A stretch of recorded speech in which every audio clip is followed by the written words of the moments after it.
Hi guys! Welcome back again to my channel. So today, gagawa po tayo ng cinnamon rolls. Kailangan po natin ng 1/4 of butter, then 2 eggs. Add 1 teaspoon of salt. Tapos, umpisahan na natin ang pagmix ng butter at saka egg.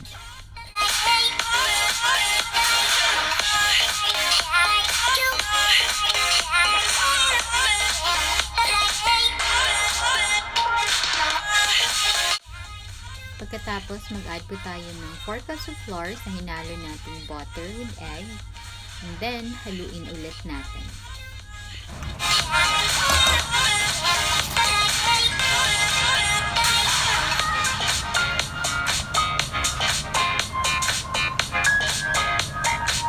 Aside muna natin itong hinalo nating harina. And in the other bowl, mag-prepare po tayo ng 1 cup of warm milk.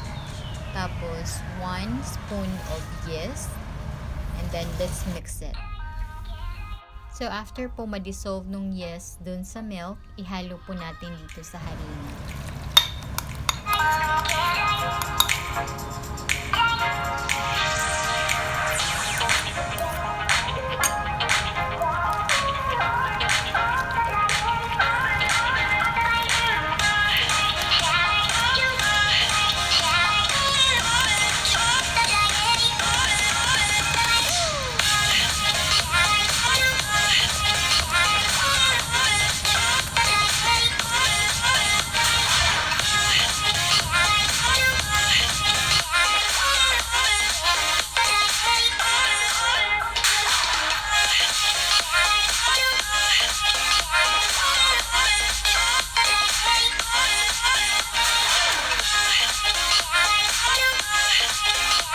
So, after po natin nagawa yung dough, i-transfer po natin siya sa bowl. And then, yung bowl, takpan po natin ng plastic. Let's keep it inside the fridge for an hour. And then, umpisahan na natin ang paggawa ng cream na itatopping natin dun sa cinnamon.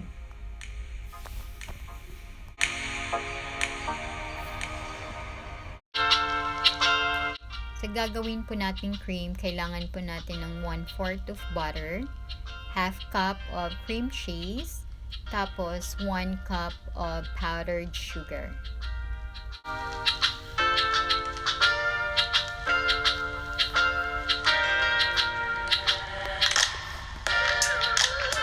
So, let's start to mix until maging creamy na po yung texture niya.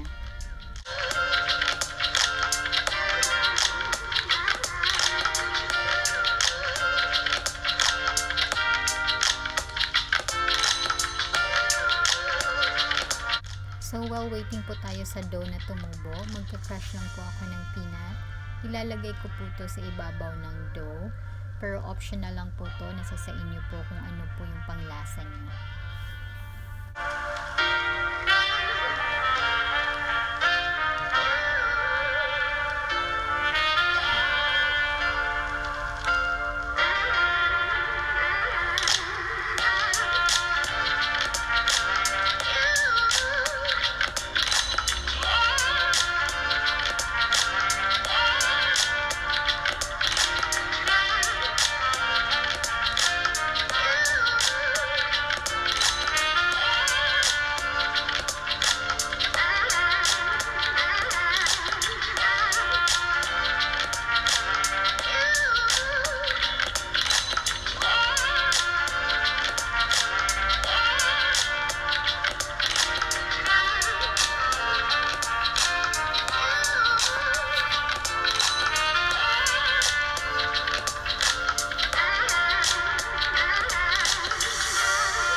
Tapos, lagyan po natin ng oil on top of the dough.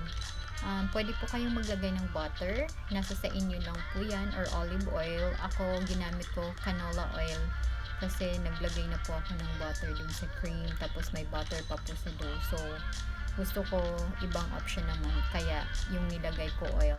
Then, let's sprinkle the sugar. Dapat po even po yung pagkalagay natin ng sugar on top of the dough.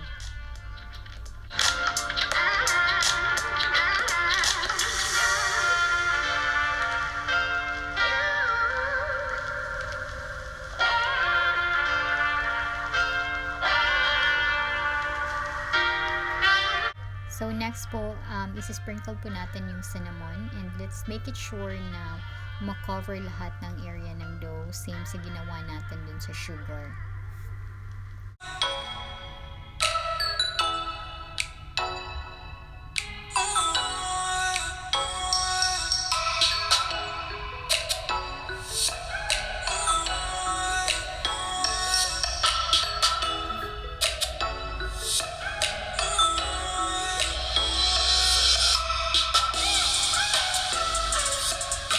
Then, ilalagay na po natin yung crunch ko na peanut kanina.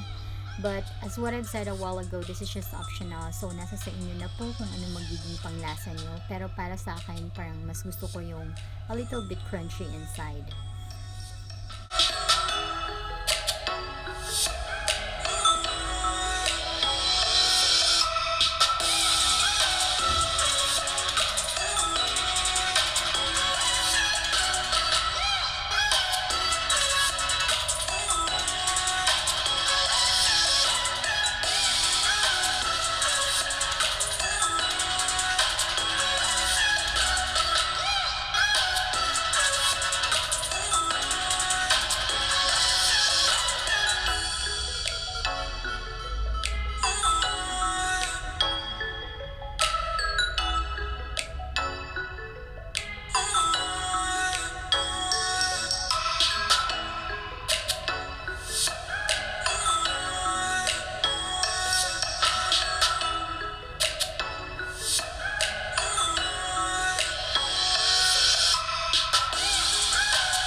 By the way, huwag niyo pong kalimutan lagyan ng oil or butter yung baking pan para pag transfer na po natin yung cinnamon, hindi po siya didikit once nilagay na po natin yung baking pan sa oven.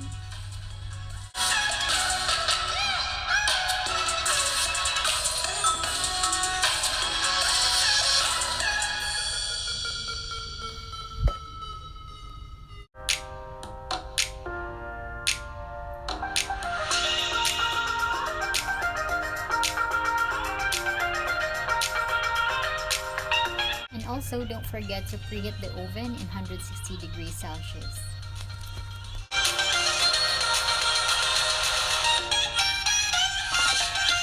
So, nagluto na po yung baked cinnamon rolls ko at yung sinet aside ko na cream. Ilalagay ko on top of the baked cinnamon rolls, and you just need to spread it evenly para maganda po yung presentation, char. So yeah, this is how I make my own cinnamon rolls at home. Thank you so much for watching, and if you're new to my channel, please don't forget to like, comment, and subscribe also, and hit the bell notification as well para updated lagi sa next vlog ko. Also, feel free to share this video to your family and friends para magawa din nila sa bahay. This is just perfect dessert for any occasion and easy to make. Well, gotta go now. See you again next time. Bye!